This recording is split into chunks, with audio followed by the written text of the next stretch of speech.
Don't you want to try the coffee I made especially for you, honey? My husband James asked with an odd smile that didn't quite reach his eyes.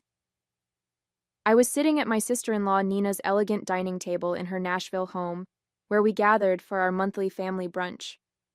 The coffee cup in front of me had a strange, almost metallic smell that made my stomach turn. My name is Christina, and at 29, I never imagined I'd be questioning whether my own husband was trying to poison me. But after 3 years of marriage and countless incidents of accidental food poisoning, I had learned to be cautious, especially around Nina. She had a way of orchestrating situations that left me sick or humiliated, always with that same innocent smile James was wearing now. "How thoughtful of you," I replied, forcing a smile while my mind raced. The aroma wafting from the cup was unlike any coffee I'd smelled before. It reminded me of the time last month when I'd ended up in urgent care after drinking tea at Nina's house. The doctors couldn't explain my symptoms, and Nina had insisted she'd made the tea exactly the same way she made her own. Nina watched me intently from across the table, absently stirring her own untouched coffee.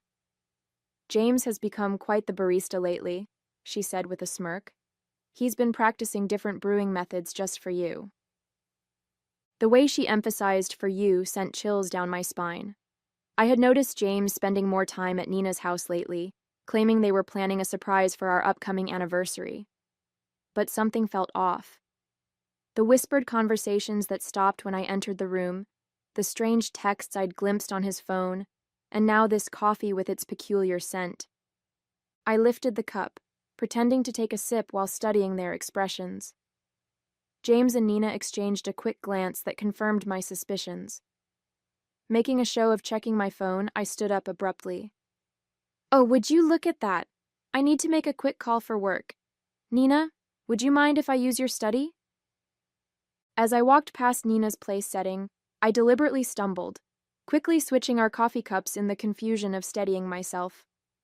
"I'm so sorry," I exclaimed, straightening up. "I'm such a klutz sometimes." Nina waved off my apology with a tight smile. "Just try not to break anything in the study." I nodded and hurried away, my heart pounding. Through the study's doorway, I could still see them at the table. Now I just had to wait and watch. From the study doorway, I watched Nina lift the coffee cup to her lips, and my stomach clenched with anxiety. Part of me wanted to stop her, to warn her, but I needed to know the truth. I'd spent too many nights in emergency rooms, too many hours doubled over in pain, always after sharing meals with them. It wasn't always like this. When I first met James at a friend's wedding in Nashville 3 years ago, he was charming and attentive. Nina had seemed welcoming too, inviting me to family gatherings and offering to help plan our wedding. But looking back, I should have noticed the red flags. The way she would accidentally spill things on my dress at important events, or how my food always seemed to have extra seasoning when she helped cook. The incident started small, an upset stomach here, a mild allergic reaction there. James always had an excuse ready. Maybe it was something you ate earlier, or you must be coming down with something. But the pattern was becoming clear. The worst was 2 months ago, when I ended up hospitalized after eating breakfast at their house. The doctors found traces of something in my system they couldn't identify, but James convinced everyone I must have taken some expired medication. I gripped the door frame, watching as Nina took another sip of the coffee. James was typing on his phone, seemingly unconcerned. My own untouched cup sat cold on the table where I'd left it. The metallic smell still lingered in my nose, making me shudder. A slight tremor in Nina's hand caught my attention. She set down the cup, her face suddenly pale. "James," she said, her voice shaking, "something's wrong." James looked up, his expression changing from confusion to horror as he realized which cup she was drinking from. He jumped up, knocking over his chair. "Nina, what's happening?" Nina's hands were trembling violently now. I feel..." She tried to stand but stumbled, grabbing the edge of the table for support. "James, what did you put in that coffee?" I stepped out of the study, my phone already recording. James was beside Nina now, his face ashen. "That wasn't supposed to be your cup," he whispered. But in the silence of the dining room, his words carried clearly. Nina's eyes widened with realization and fear. "Call an ambulance," she gasped, sliding to the floor. "Please, I can't." I dialed 911 immediately, my hands steady despite the chaos unfolding before me. Nina was on the floor now, her body racked with violent tremors. James knelt beside her, panic written across his face as he realized their plan had backfired spectacularly. "Emergency services? Yes, we need an ambulance at 1542 Maple Grove Drive," I said clearly, keeping my phone recording with my other hand. "My sister-in-law appears to be having a severe reaction to something in her coffee. She's conscious, but experiencing tremors." As I spoke to the dispatcher, Nina's eyes locked onto mine. The usual cold calculation in her gaze was replaced by raw fear. "Christina," she gasped, "you switched. You knew?" "Ma'am, the ambulance is on its way," the dispatcher assured me. "Please stay on the line." James was growing more frantic by the second. "Nina, what's happening? That wasn't supposed to... it wasn't meant for..." "Shut up, James," Nina snapped through gritted teeth, her anger momentarily overcoming her distress. "This is all your fault. You said it would just make her sick enough to miss the board meeting next week. You promised it wouldn't be traced."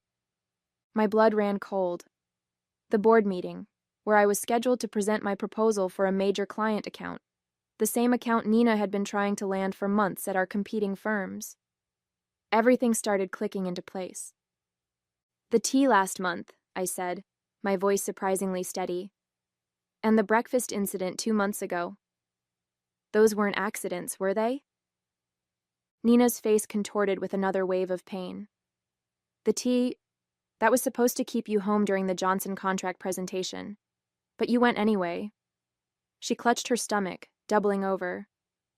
"James said, he said we just needed to discredit you, make clients think you were unreliable." The sound of sirens filled the air outside. James stood up, backing away from both of us. "Nina, stop talking. You don't know what you're saying." "I know exactly what I'm saying," Nina spat, her words slurring slightly. "We've been planning this for months, ever since Christina started outperforming me at every client meeting. You were supposed to make sure she drank it today." The paramedics burst through the front door, and I quickly stepped aside to let them work. As they loaded Nina onto a stretcher, I stopped recording and sent the video to my private email, then to my lawyer. James stood frozen, watching as his carefully constructed plan crumbled around him.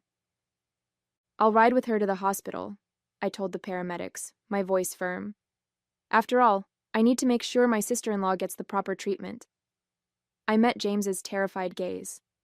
"And I'm sure the doctors will be very interested in knowing exactly what was in that coffee." The emergency room at Nashville General Hospital was a flurry of activity as doctors rushed to treat Nina. I sat in the waiting room, my phone clutched in my hand, replaying the recording of Nina's confession. The tremors in her voice, the panic in her eyes, it was all the evidence I needed to prove this wasn't just paranoia on my part. "Family of Nina Anderson?" a nurse called out. I stood up, noting James's conspicuous absence. He'd mumbled something about parking the car 20 minutes ago and hadn't returned. "I'm her sister-in-law," I said, following the nurse through the double doors. "How is she?" "She's stabilized, but we found concerning levels of toxins in her system." The nurse's expression was grave. "The doctor would like to speak with you about some unusual findings in her blood work." Dr. Phillips, a tall woman with graying hair and sharp eyes, was waiting by Nina's room. "Mrs. Bennett, could you tell me exactly what happened before your sister-in-law became ill?" I took a deep breath, pulling out my phone. "I think you should listen to this first." I played the recording from brunch, watching the doctor's expression change from professional concern to alarm. "This is very serious," she said, making notes on her tablet. "The substance we found isn't something that accidentally ends up in coffee. We're looking at deliberate contamination. Just then, James appeared at the end of the hallway, his face pale and sweaty. He'd clearly overheard the doctor's words. "Christina," he started, taking a step toward me. "Let me explain." "Stay back," Dr. Phillips warned, pressing the nurse's call button. "Security to room 412, please." James raised his hands in surrender. "This is all a misunderstanding."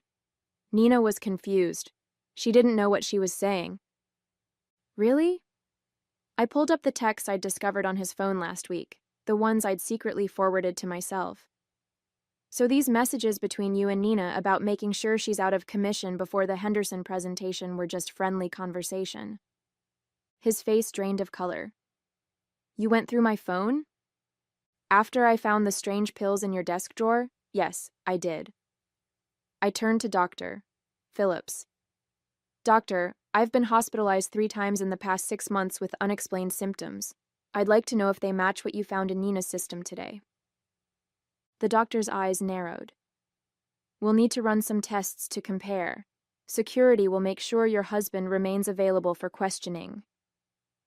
2 security guards appeared, positioning themselves on either side of James. He looked trapped, his carefully constructed facade crumbling. "Nina and I," he stammered. "We were just trying to help you slow down. You were working too hard, taking all the big clients. Nina said if we could just make you take some time off." "By poisoning me?" My voice was steady, even as my hands shook with rage. "How long have you been doing this? Was it you who tampered with my food at the Christmas party, too?" James's silence was all the answer I needed. Behind him, I could see Nina's room, where she lay connected to various monitors.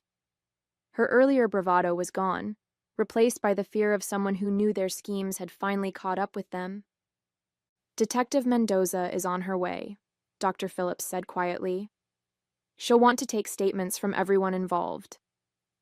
I nodded, feeling a strange sense of calm. The truth was finally coming out, and there was no going back. Detective Mendoza arrived within the hour, her presence commanding attention in the sterile hospital corridor. She was a seasoned investigator who specialized in domestic abuse cases, and she listened intently as I played the recording from brunch and showed her the text messages. "Mrs. Bennett," she said, reviewing her notes, "you mentioned previous hospitalizations. Can you tell me more about those incidents?" I pulled out my phone again, opening a document I'd been quietly maintaining for months. "The first time was in February after a dinner at Nina's house. I had severe stomach pains and dizziness. The second was in April, the tea incident, and then in June after breakfast with them." My voice remained steady as I continued. Each time, the symptoms were similar but just different enough that the doctors couldn't pinpoint a cause. The detective's eyes narrowed as she looked at my detailed log of dates, symptoms, and circumstances. "And you've been keeping records?" "Ever since I noticed the pattern." I hesitated before pulling out another phone from my purse. I also started carrying a backup phone with a different number. I used it to record conversations when I was around them. I have several where Nina and James discuss their plans, though they're careful not to be explicit. In one of the recordings, Nina's voice came through clearly. "The Henderson account is worth millions, James. We can't let her ruin everything we've worked for. Just stick to the plan. A few days of illness should be enough." James's response was equally damning. "I've got something stronger this time. She won't make it to the presentation." Detective Mendoza's expression hardened as she listened. Through the window of Nina's room, I could see my sister-in-law was now awake, looking significantly less confident than she had at brunch. "The hospital is running toxicology screens," the detective informed me. "Dr. Phillips has already identified several substances that don't occur naturally. We'll need samples from your home as well." A commotion down the hall caught our attention. James was arguing with the security guards, his voice rising in desperation. "I need to speak with my wife," he shouted. "Christina, please, you don't understand. We were trying to protect you." Detective Mendoza stepped between us. "Mr. Bennett, you're not helping your case. We've already found evidence of premeditated..." "Premeditated?" James laughed. a hollow sound that echoed through the corridor. We were just trying to slow her down. She was working herself to death, taking all the major accounts. Nina said if we could just make her take some time off. By poisoning her, Detective Mendoza's voice was sharp. That's not protection, Mr. Bennett. That's attempted murder. The color drained from James's face. Murder? No, that's not. We never meant to. Then what exactly did you mean to do? I asked, my voice surprisingly calm. When you put something in my coffee this morning, what was supposed to happen? James's silence spoke volumes. Behind him, I could see Nina watching through her hospital room window, her face a mask of fear and calculation. I wondered if she was trying to figure out how to spin this, how to explain away months of systematic poisoning as some sort of misguided attempt at helping me. We'll need both of their phones, Detective Mendoza told the security guards. And I want officers posted at both doors. Nobody leaves until we get the toxicology results. Dr. Phillips entered Nina's room with a tablet in hand, her expression grim as she reviewed the test results. Detective Mendoza and I followed, while James remained outside with the guards. Nina tried to sit up straighter in her hospital bed, but the tremors hadn't completely subsided. The toxicology report shows elevated levels of several substances, Dr. Phillips announced, her voice clinical. Most concerning is the presence of a particular compound that's typically used in pharmaceutical testing. It's not something the general public should have access to. Nina's face paled. That's impossible. James said it was just something to cause mild symptoms. Mild symptoms? Detective Mendoza interrupted, taking out her notebook. Like the ones your sister-in-law experienced over the past 6 months? The door opened and another detective entered, holding an evidence bag. We found these in Mr. Bennett's office desk at the Anderson marketing firm, he reported, presenting several small bottles with clinical labels, along with detailed notes about dosages and reactions. I felt my knees weaken as I realized the full scope of their plan. You were documenting everything? Like some kind of experiment? It wasn't like that, Nina protested, but her voice wavered. We just needed to track what worked. The first few attempts weren't effective enough. You kept showing up to meetings anyway. So you increased the dosages, Detective Mendoza concluded, examining the bottles. Did you know these substances could be lethal in higher concentrations? The room fell silent. James, still visible through the window, sank into a chair in the hallway, his head in his hands. The Henderson account, I said slowly, pieces clicking into place. It wasn't just about that presentation, was it? You needed me out of the way permanently because the client specifically requested me as their lead. Nina's face contorted with a mixture of anger and fear. You were ruining everything. I built that client portfolio for years, and then you show up and suddenly everyone wants to work with you instead. James said he could fix it. By killing me?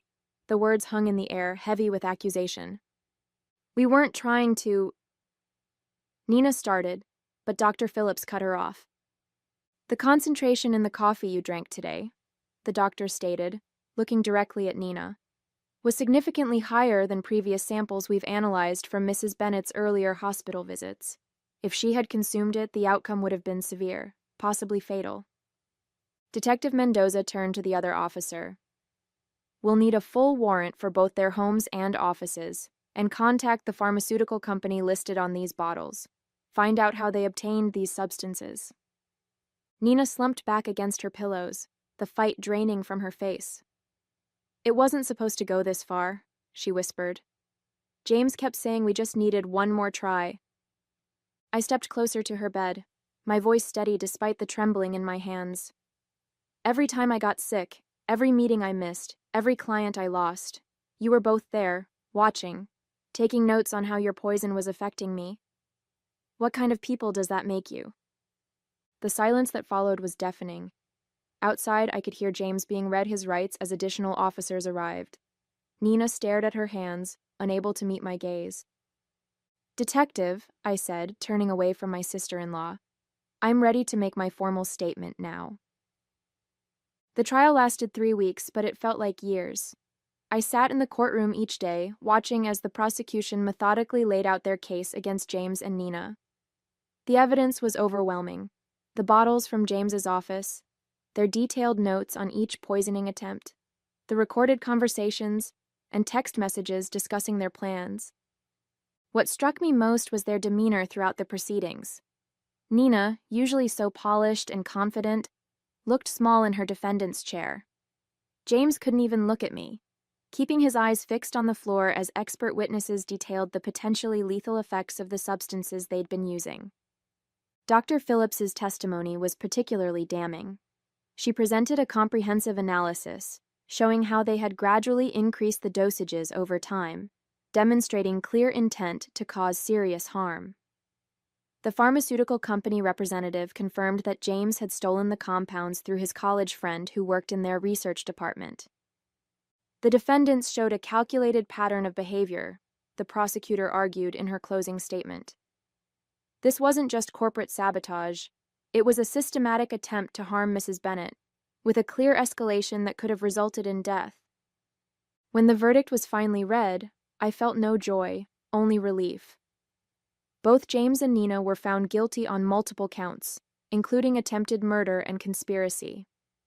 The judge's words echoed through the silent courtroom.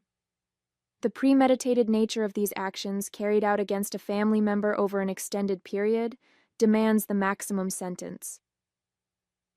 I watched as they were led away in handcuffs, thinking about how greed and jealousy had twisted two people I once trusted into something unrecognizable. Their business, their reputations, their freedom, all sacrificed in an attempt to destroy me. 1 year after the trial, I stood at the podium of the Nashville Business Leaders Conference, preparing to give the keynote speech. The irony wasn't lost on me. This was exactly the kind of opportunity Nina had tried to prevent me from achieving.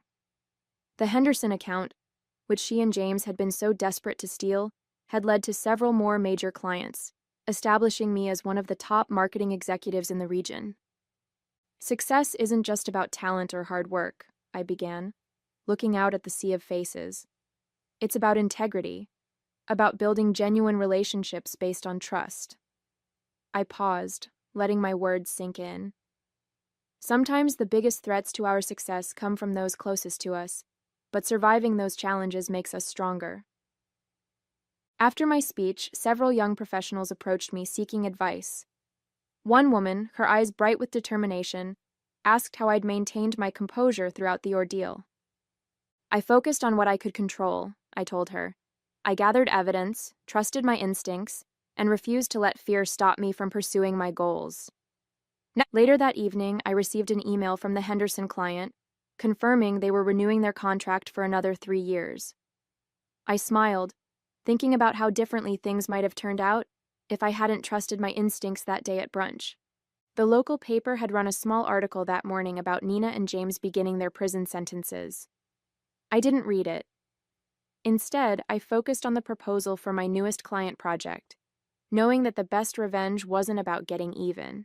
It was about moving forward and succeeding despite those who tried to hold you back.